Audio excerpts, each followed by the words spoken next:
150 sailors, 680 meals every single day, a kitchen smaller than your bathroom. This is the galley on America's largest submarine, the Ohio class, and it's running a 24-hour restaurant operation that would break most professional chefs. But here's what's really insane. These aren't trained chefs. They're 19-year-old sailors who learned everything in 6 weeks, cooking in a steel tube 1,000 feet below the surface, where one mistake could poison the entire crew. And they're doing it for 120 days straight without a single resupply. Welcome to the most extreme kitchen on Earth. Chapter 1. The numbers that don't add up. Let's talk about scale. An Ohio-class submarine carries between 155 and 200 people depending on the mission. When Special Operations Forces are aboard an SSGN variant, that number can spike even higher. Every single one of them needs between 3,600 and 5,000 calories per day, nearly double what you or I eat. Why? Because life underwater isn't normal. Sailors work 18-hour shifts in rotating watch sections. Their bodies are under constant stress from irregular sleep, the mental demands of operating a nuclear reactor, and the physical toll of moving through a cramped steel environment. Their brains are burning fuel at an accelerated rate, their muscles are constantly engaged, and there's no such thing as a day off, so the galley serves 4 meals every single day. Breakfast from 5:30 to 7:30, lunch from 11 to 1, dinner from 5 to 7, and mid-rats, midnight rations from 11 p.m. to 1 a.m. for the night shift crew. But here's where it gets complicated. Not everyone eats at the same time. Watch sections rotate on different schedules, which means breakfast for one group is dinner for another. The galley is essentially operating in 4 dimensions: cooking, serving, and prepping multiple meals simultaneously for crews living in different time zones on the same boat. The result? Roughly 680 meals plated and served every 24 hours for 120 days without fail. Chapter 2. The kitchen that shouldn't exist. Now let me show you where this happens. The galley on an Ohio-class submarine is about 10 feet by 14 feet. That's 140 square feet. For context, the average American kitchen is around 200 square feet, and that's just for a family of 4. Inside this tiny space, you'll find electric ranges, ovens, a flat-top griddle for bulk cooking, steam kettles, steam tables to hold food at temperature, industrial mixers, and a full baking station. Everything is shock-mounted because the submarine moves. It rolls, it changes depth, and when it does, pots slide, trays shift, and hot oil becomes a weapon. There's no open flame. Too dangerous in a sealed environment. Everything runs on electricity generated by the nuclear reactor in the back of the boat. And every piece of equipment is designed to keep working even when the submarine is at steep angles or taking evasive maneuvers. The team running this operation? 4 to 8 culinary specialists per day, with only 1 or 2 actually cooking at any given time. The rest are prepping, baking, serving, or cleaning. And they're supported by junior sailors on mess cranking duty. Temporary assignments where non-cooks help run trays, wipe tables, and scrub dishes. 6 people feeding 150 to 200 every single day. Chapter 3. Eating your way out.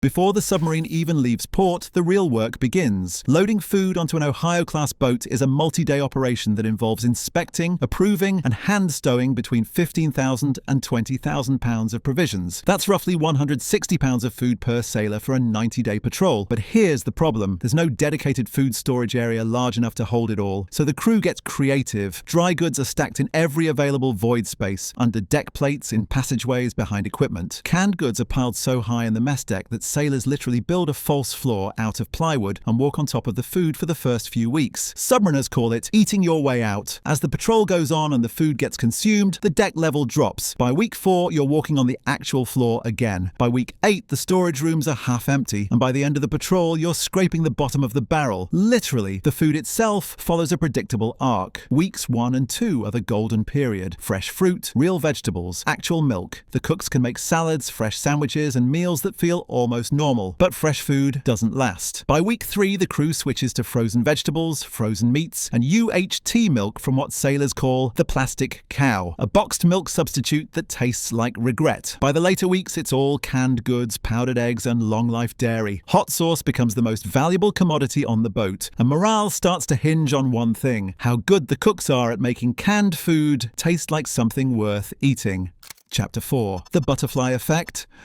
So how do you keep 150 people fed and happy for 4 months using a rotating stock of food that's slowly degrading in quality? You use a technique the Navy calls butterfly cooking. Here's how it works. The cooks prepare one large base ingredient: roast turkey, ground beef, baked chicken, a massive pot of rice. Then, over the next 2 or 3 days, they transform that base into completely different meals by changing the sauces, spices, and sides. Roast turkey becomes turkey sandwiches on day 1, turkey casserole on day 2, turkey soup on day 3. The crew feels like they're eating varied meals, but the galley is only managing a handful of core recipes at scale. Ground beef follows the same pattern. Tacos one night, spaghetti with meat sauce the next, shepherd's pie after that. Same base, different presentation. This isn't just about efficiency, it's about psychology. Submariners are already dealing with isolation, stress, and sensory deprivation. If the food becomes monotonous, morale collapses. So the cooks have to create the illusion of variety, using limited ingredients, limited space, and limited time. And they have to do it while also balancing nutrition. Every meal is planned using specialized software that tracks calories, protein, carbs, fats, and micronutrients over a multi-week cycle. The goal is to keep sailors alert, strong, and mentally sharp, because a malnourished crew is a dangerous crew. Chapter 5. The Midnight Shift. If you want to know how well a submarine is running, don't ask the captain. Ask the night shift about midrats. Midnight rations are the 4th meal of the day, served between 11 p.m. and 1 a.m. for sailors coming off or going onto the night watch. It's usually breakfast-style food: eggs, bacon, pancakes, or reimagined leftovers from dinner. And it's a direct barometer of crew morale. Good midrats mean the cooks care. It means they're putting in the effort even when most of the boat is asleep. It means they understand that the sailors running the nuclear reactor at 2 a.m. need more than reheated scraps. Bad midrats? That's when you know morale is slipping, when the food is an afterthought, when the cooks are burned out and the crew can feel it. And here's the thing, midrats aren't optional. The galley doesn't get to take a break just because it's the middle of the night. The submarine operates 24/7, which means the kitchen operates 24/7. There are no weekends, no holidays, no slow days. Christmas, the menu gets upgraded: turkey, ham, steak, but the tempo stays the same. Thanksgiving, same deal. The cooks are still plating 680 meals. They're just doing it with better ingredients and higher expectations. Chapter 6. When things go wrong. Now let's talk about what happens when the galley fails. Because on a submarine, there's no backup kitchen, no delivery service, no emergency grocery run. If the galley goes down, the crew shifts to MRES, meals ready to eat, and emergency rations designed to sustain life, not maintain morale. But the real danger isn't equipment failure, it's food safety. Every item loaded onto the submarine is inspected and approved before departure, often by Army veterinary services. But once the boat is underway, the cooks are the last line of defense against foodborne illness. One case of food poisoning on a submarine can spread like wildfire. In a sealed environment where everyone shares the same air, the same water, and the same cramped spaces, a single contaminated meal can take down dozens of sailors in hours. And when you're 1,000 feet below the surface in the middle of the ocean, there's no medevac, no hospital, just the boat's small medical team trying to manage a crisis with limited resources. So the cooks don't just cook, they monitor temperatures, they rotate stock, they sanitize every surface. They follow protocols that would make a health inspector weep with joy. Because the stakes aren't just about taste or morale, they're about survival. Chapter 7. The Pride and the Pressure.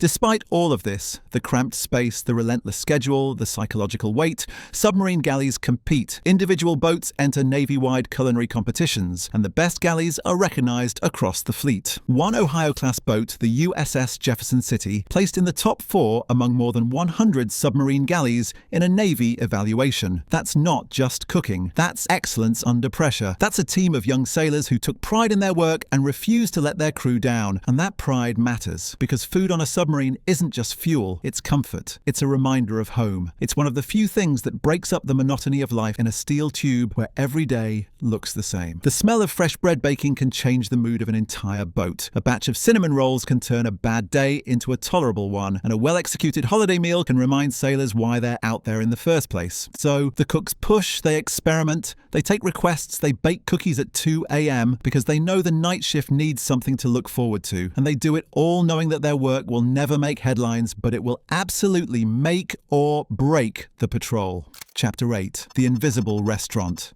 Here's the truth. Most people will never see the inside of a submarine galley. They'll never watch a 20-year-old culinary specialist plate 200 meals in 2 hours while the boat rolls through rough seas. They'll never smell the bread baking at midnight or taste the creativity that goes into making canned food feel like a home-cooked meal. But that galley is running right now. Somewhere deep in the ocean, on one of America's largest submarines, a small team of sailors is prepping tomorrow's breakfast while serving tonight's midrats. They're managing inventory, rotating stock, and planning menus for the next 3 weeks. They're doing it in a space smaller than most people's closets. They're doing it without sunlight, without fresh air, and without a single day off. And they're doing it because 150 sailors are counting on them to deliver 680 meals a day, every day for 4 months straight. It's not glamorous, it's not easy, and it's absolutely essential because on a submarine, the mission depends on the reactor, the weapons, and the crew. And the crew depends on the galley. That's the reality of feeding America's largest